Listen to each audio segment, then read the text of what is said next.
Hey everyone! Welcome back to the channel.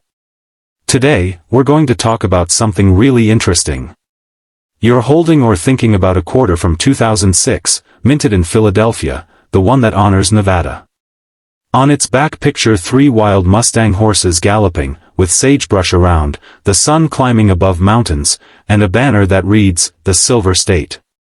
That banner isn't just decoration, it nods to how silver mining shaped Nevada's history. Mintage info shows 277 million pieces made at Philadelphia Silver Recyclers, Wikipedia on the front. As with all modern quarters, there's George Washington's profile, and over his portrait, you'll find the letter P, petty but very important, showing it came from the Philadelphia Mint Silver Recyclers, USA coin book.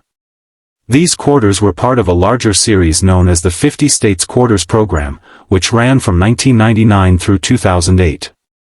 Every state had its own unique design, and Nevada rolled out in early 2006. People loved collecting them so much so that half of the U.S. population got into it, and the mint earned about $3 billion just from changes taken out of pockets and kept away from banks. Now, let's talk money, real numbers, not myths. In daily life, if your Nevada quarter has been in wallets or piggy banks, it's probably worth its face value, 25 cents. That's because so many were made, and most people don't treasure them specially, but if you are lucky enough to have one that hasn't been used, shiny and crisp, those uncirculated coins fetch more. At a mint state of about MS63, it usually goes for around 75 cents to $1. If it's even better, like MS65 or better, you might get up to $6, depending on where you look. Silver Recyclers, USA Coin Book, APMEX, Cointrackers, updated as of May 2025, also says average is the same 25 cents, and mint state coins reach about $1.11. So bottom line? Between 25 cents and a few dollars in most real-world cases. But wait. Some people online talk about a 2006 Nevada quarter worth $50,000. That sounds exciting, but there's no record of any quarter being sold at that price. No reputable auction houses, numismatic guides, or coin grading companies mention such a sale. Most likely, that number came from someone's wild guess or a listing meant to get attention. The real world instead shows values in small, grounded ranges based on what collectors truly pay. A fun twist is the so-called pooping horse error. It's not what it sounds like, but you'll see where it got its name. On the back of some coins, near one of the Mustang's hind legs, a tiny piece of the die, the metal stamp used to press the coin, broke off or chipped. That chip shows up as a little blob, and some folks laugh and say it looks like the horse is. Well, you get the idea. You can also find these listed on places like eBay for around $10 to $12, sometimes less or a bit more depending on condition and how obvious the chip is. So it's a quirky piece collectors laugh at and pay a bit extra for, but nothing crazy big. There are other errors in 2006 quarters too, though not all from Nevada.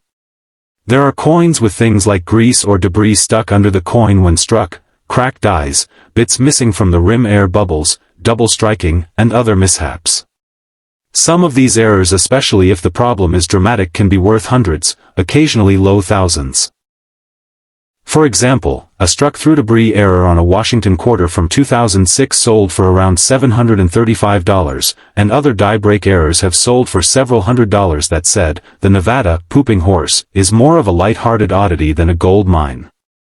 The reason some coin errors in other years or series go for serious money is because they are rare, startling, and hard to come by. In the case of the Nevada quarter, the error is mild and not super uncommon. Combine that with the high mintage numbers and you've got something fun, but not rare enough to be hugely valuable. On online forums, collectors talk about their finds and mistakes. One collector on Reddit said they found a cud or a die chip near Washington's neck on a 2006 Nevada quarter. That means part of the die broke off during striking, and someone replied, "Cool cud." It's moments like these that show how collectors share their excitement even when they know a find isn't worth a fortune. Another person told of a 2006 North Dakota quarter missing the clad layer, the metal coat, so it looked strange and thin. They said maybe it's worth $20 to $30, but stopped short of thinking it's worth a king's ransom. So if someone tells you your coin is worth $50,000, don't be fooled.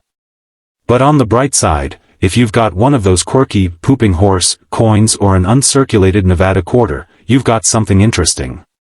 You might get $10 to $20 for it, and it's a great coin to show off or talk about.